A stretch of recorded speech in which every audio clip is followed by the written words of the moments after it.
Hi, this is Coach Miller, Friday Fruits. Shout out to the people of the Bethel Gridiron Club. Appreciate you listening in. Hope you had a great weekend with Memorial Day. I know as a youngster, I thought it was a day that we just got off of school, and my dad taught me at a fairly early age that it was much bigger than that. It was about the young men and women that have served our country, and for us to remember them, and especially those that basically gave up their lives so that we might have the freedom that we have. And so hopefully you had a great weekend and you were able to kind of reflect on that a little bit. I know for myself my daughters came over the other day and they told me when they were 7 and 5, I made them sit down and watch the first 20 minutes of Saving Private Ryan. And I kind of remember doing that, but it probably wasn't the brightest thing I have done as a parent. But I do remember having them watch that. And I remember about 10 minutes into the thing, they were crying and they were asking me to turn it off. And I thought that I was doing this great deal for them, trying to teach them about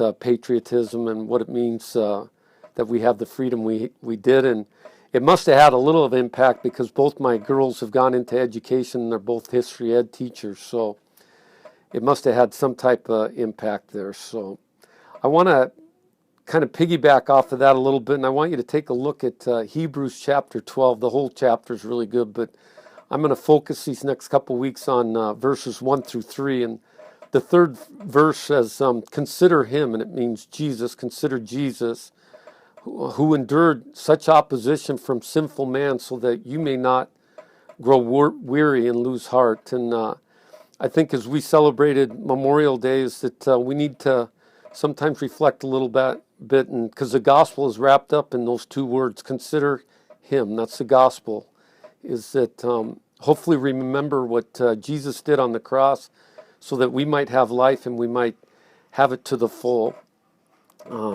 If you get a chance this week, kind of read through those and reflect on those verses 1 through 3, see if they kind of speak to you a little bit. And I'll be talking a little bit next week about Agona, about the race, talking about that a little bit. So want to wish you a great week, hope things are going well in your life, you're battling well, and that it's great to be a Royal.